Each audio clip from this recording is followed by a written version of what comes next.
video ay gagawa na naman tayo ng ulam. So ayan ang ating ingredient na.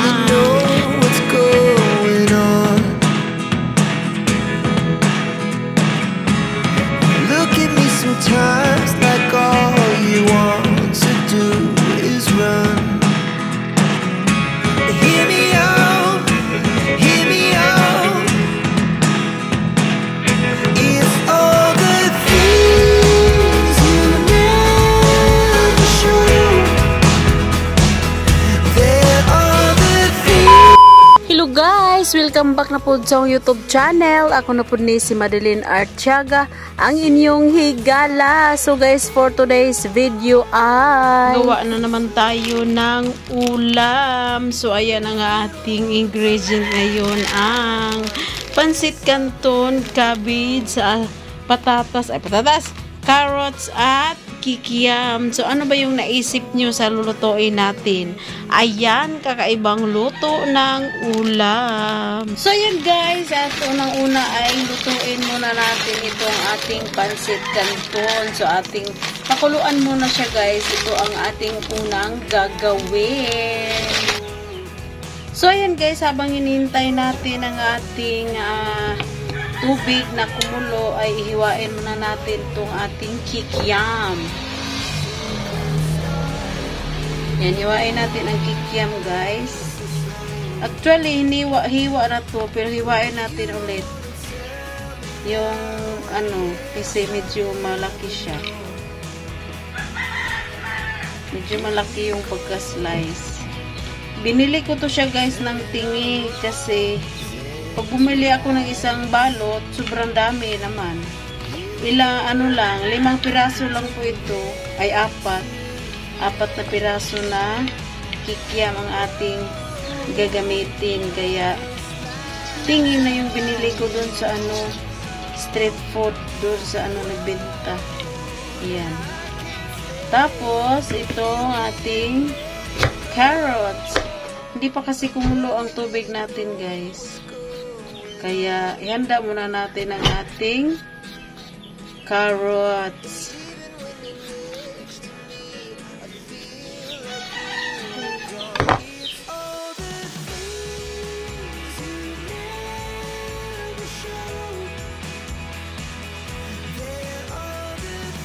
So yan guys, dahil kumulo na ang ating tubig.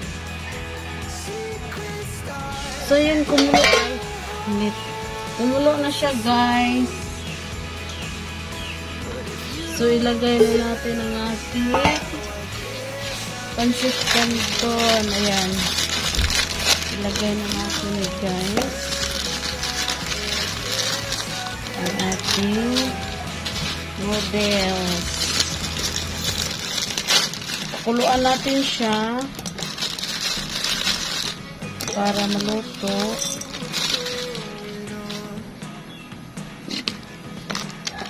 Ayan. Lutuin muna natin to siya guys bago natin lutuin ang ating for today's recipe. So nakita ko lang to siya mga jay. Nakita ko lang to siya sa kabilang mundo, di ba? Scroll ako, may nakita akong kakaibang luto ng pansit. So pagtingin ko, hindi naman siya pricey. Kayang-kaya naman sa bulsa. Kasi low budget lang naman tayo lagi. So, parang kaya naman. Kaya, ayan, ginawa ko na mga jay para matikman naman natin. Kasi ako na ano ba yung tawag doon? Parang napaisip ako, ano kayang lasa niyan? Kaya subukan natin para malaman natin ang kanyang lasa. Ayan, tayo natin na maluto. So, pag hinintay natin na maluto ang ating noodles, guys, ay binalatan ko man itong ating carrots. So, ngayon, ay hiwain na natin at mag-uusap muna tayo habang tayo ay nag-prepare nito mga jay, no? So, alam nyo ba guys, may nagsabi sa akin na yung mga videos ko daw, yung pagsasabi ko nga, ay, hello mga jay, for today's video guys, ay ganito, ay hindi daw pwede sa akin at hindi daw applicable sa akin kasi hindi daw ako si Ivana Alawi na super sikat na mag-toothbrush lang ay mag-million views kaagad. Ako daw, hindi daw magandang tignan o hindi daw magandang i-upload na yung mga ganitong videos ko, sabi niya. Kasi daw kapag laging ganito ang mga videos ko ay hindi daw ako magba-viral at hindi daw mag-million views, ganun, mga ganyan, mga malalaking views. So sa kaso natin mga Jai, hindi naman tayo ang ano na sabihin natin na ay hindi ko kailangan ang malaking views, hindi ko kailangan ang million views. So hindi naman tayo na hindi natin kailangan. Syempre alam naman natin na kailangan din natin yan at yan ang ating iniisip na sana magkaroon tayo ng ganyan. So pero kaso ko guys ay hindi ko naman iniisip na ganyan ako. Syempre nangarap ako, pero kung hanggang saan at hanggang magkano lang yung maabot ng video ko, hanggang saan lang aabutin ng mga videos ko, mga views ko, ay wala naman ako magagawa mga Jai. Alam niyo ba kung bakit wala ako magawa? Kasi wala naman talaga ako magawa kung hanggang dyan lang talaga aabot ang aking mga videos, no? Kasi yun lang ang naabutan niya, yun lang inabot niya. So syempre nangarap din tayo na tumaas ang ating mga views, pero wala naman tayong magawa kung hindi tayo aabot niyan. So ayan, sabi ko sa kanya na okay lang, ganyan ang mahalaga at ang importante ay original po ang aking mga videos na ina-upload. Sabi ko sa kanya, kahit hindi mag-million views, kahit hindi mag-viral, okay lang, at least may na-upload ako na original. Yun yan, sinabi ko. Yun lang ang akin na-share sa inyo mga Jai. So ngayon, ito na mga ating repolyo ang ating hiwain. Ayan. Kasi mahilig kami nito. Paborito ito ng asawa at anak ko, kaya damihan na natin.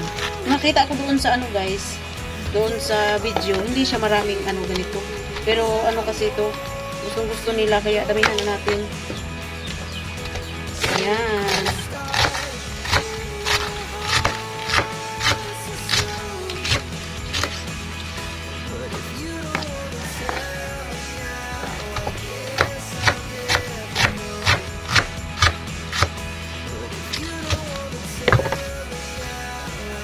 So, itit na kayo mga Jai kung anong lasa neto. Ito yung kikiam natin. Ito yung carrots. At ito na ang ating repolyo. So, tingnan na natin ang ating nilutong noodles. Ayan. Right. So, ayan mga Jai. Luto na siya. So, ilagay na natin dito. Ilagay na natin dito para ma-drain. Ayan, luto na.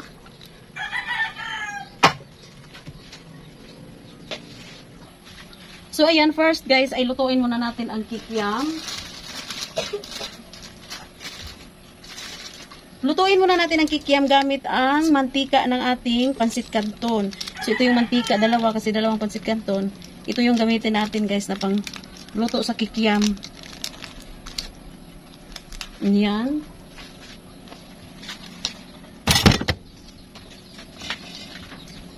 Wala nang wala na tayong kalayo. Noko. Wala na guys. Ubos na yung natin, gas. Paano na ito? Matay na gasod. So, ayan guys. Luto natin ang kikiam. Tayo ang isa.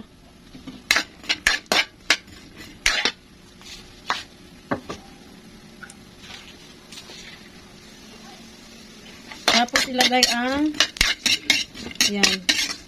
Carrot. Ayan guys.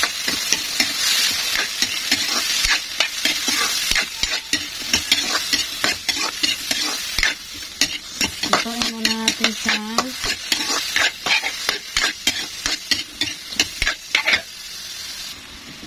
Tapos ilagay na natin ang gulay.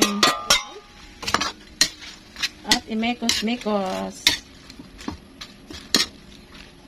Wala kayo. Wala na mga Jai. Ubos ng gas natin.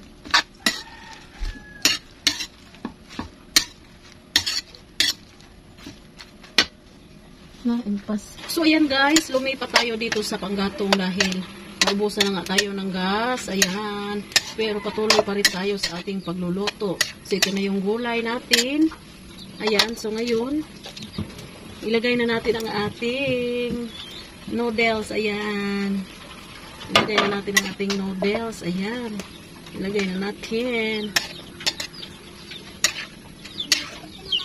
Tapos ay ilagay na natin ang kaniyang seasoning. Itong tuyo muna guys. Ayan. Dalawa to siya, dalawa. Dahil dalawa ang ating pansikat to. Tapos ito, yan, ganyan seasoning.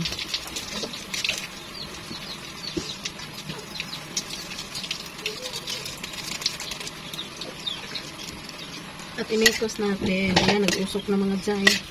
Kasi panggatong umuusok talaga. Kapag nasa panggatog tayo ay musik. Ayan. Ano kayang lasa nito guys? Ako lang bang excited? So ayan. Excited si Inday dahil sa pansit na. Yan, kakaibang pansit. Kahit ano lang talaga naisip kong lutuin guys. Para lang may ano ako. May pang-upload na video. Diba?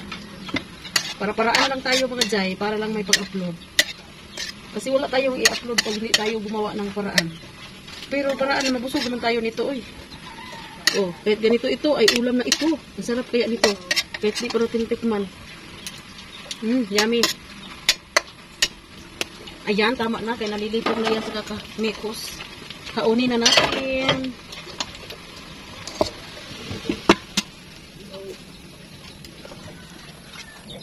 So, ito na siya. So, ilagay na natin sa kaunin na natin. Nih. Ayan ga. Naman. Pansit kanton naman eh. Pansit kanton na. Ay! Ito nga gulay. Ayan ang pansit kanton, o diba? Yung pansit kanton guys, hindi siya healthy kasi ano siya, ready-made na food. Pero pag nilagyan mo ng ganitong mga gulay-gulay, magiging healthy na yan. O, gusto mo magiging healthy, o. Healthy. O, ang noodles, hindi naman yan good for the body. Charik. Hindi yan advisable na araw-arawin. Pero pag ganito, nalagyan mo minsan ng gulay, o magiging ano na yan. May kikiam pa yan, o.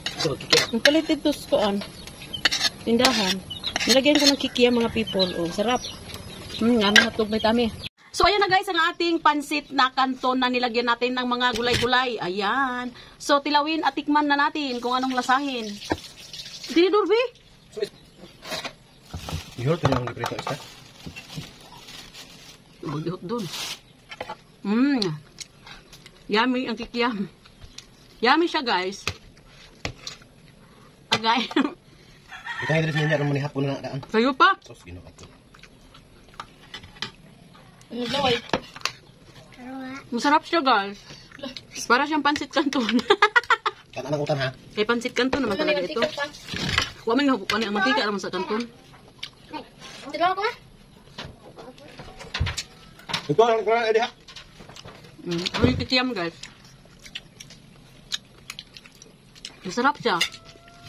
Hindi ko man sinubuan diha. That's all for today's video and thank you for watching. Don't forget to like, subscribe, and click the bell button para ma-notify kayo sa mga susunod ko pang video. Bye-bye guys and God bless everyone!